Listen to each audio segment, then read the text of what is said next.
नमस्ते। आज मैं अपनी कहानी सुना रही हूँ आपको। सुधा की कहानी, सुधा की जुबानी।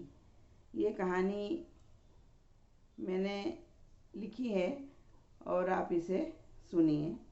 शीर्षक है दिल से दिल तक। माँ, तुम कुछ भी खरीदती रहती हो, वो भी थोक में, सृष्टि ने अपनी मम्मी से कहा। सृष्टि की मम्मी की यह आदत थी कि वह कोई भी चीज़ 3-4 की संख्या में लेती थी, अक्सर अपनी ज़रूरत की चीज़ें भी, यहाँ तक कि एक प्रकार की किंतु अलग अलग रंग की। फिर उसमें से कभी बुआ, मौसी, भाभी, चाची, नानी, मामी, यहाँ तक कि पड़ोस की बहन बेटी बहुओं को समय समय पर देखकर प्रसन्न होती। पापा को भी मम्मी की इस बात से कभी कोई आपत्ति नहीं हुई। मम्मी की दान प्रवृत्ति उसकी प्रकृति है, पापा भी हंस के टाल देते। सृष्टि ने सहजता से पूछा, मम्मी इतना लेन देन क्यों? आज मम्मी जैसे फुर्सत में ही बैठी थी। मम्मी ने बड़े ही संयत और प्यार भरे शब्दों में अपनी बिटिया सृष्टि को समझाया। देख बेटी, अपने यहाँ भगवान की कृपा क्यों है? नहीं पता तो सोच तू। जब भी कोई अपने घर आता है तो मैं उनको रखे सामान में से तुरंत एक चीज़ दे देती हूँ। तब उनके मन की प्रसन्नता देखते ही बनती है।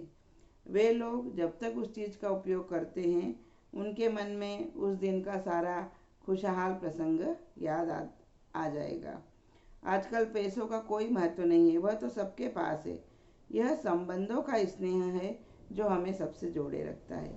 जब भी तेरी बुआ या मौसी मुझसे आकर कहती है कि भाभी, हम आपकी चीज़ को उपयोग कर रहे हैं, अच्छा लग रहा है, या बहन बोलती है कि दीदी आपकी चीज़ों को उपयोग कर रहे हैं तो अच्छा लगता है, तो सब अतीत आंखों में घूम जाता है। इसे कहते हैं संबंधों को सहेजने का सुखद एहसास। उपहार लेने देने से प्यार भी बढ़ता है और एक दूसरे पर खुशियों का एहसास भी। और हम यह भी तो सोचें कि क्या पता हम किसके भाग्य का खा रहे हैं। हमारी पुण्याई से हमको सब कुछ मिला है और आगे भी मिलता रहे। इसके लिए हमें हमेशा हमारे हृदय के द्वार खुले रखना चाहिए। प्रकृति भी हमें खुले दिल से लौटाती है।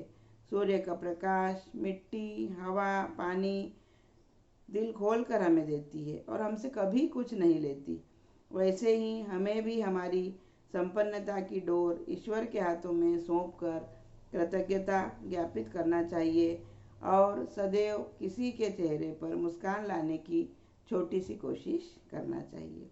हम जब भी किसी के यहाँ जाएं, तब फल, मिठाई, नमकीन, कुछ उपहार लेकर अवश्य जाएं और जब भी कोई हमारे यहाँ आए, उसे कुछ न कुछ उपहार अवश्य दें। मम्मी ने यह भी बताया कि कैसे तुम्हारी नानी अपने घर में आने वाले सभी सदस्यों की सुंदर आवभगत करती थी और उनसे जो भी बन पड़ता जरूर देती थी, आशीष भी देती और उपहार भी। उनके यहाँ से जाने वाले सदैव प्रसन्न होकर गए। अपनी मम्मी के देने का रहस्य ज्ञान अब सृष्टि की समझ में पूरे तौर पर आ गया था। वह भी जीवन में देने के महत्व को पूरी तरह से समझ गई और लॉकडाउन के दौरान पूरे वर्ष भर अपनी गृह सहायिका से काम न करवाने के बावजूद उसके खाते में पैसे जमा करवाती रही और अपने सारे रिश्तों को भी सहेजने लगी। अपनी माँ के देने की खुशी वह भी महसूस करने लगी, क्योंकि बेटियाँ तो माँ की प्रतिकृति होती है।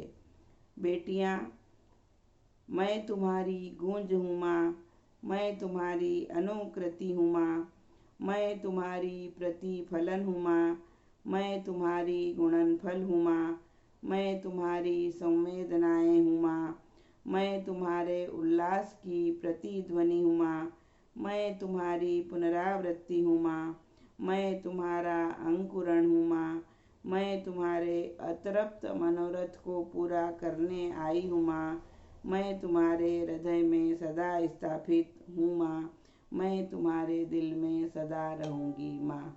इस मौके पर मैं अपनी माँ को बहुत याद कर रही हूँ और उनके चरणों में वंदन कर रही हूँ, उनको प्रणाम कर रही हूँ और अपने हृदय की समस्त श्रद्धा उनके प्रति समर्पित कर रही हूँ। जय जिनेन्द्र।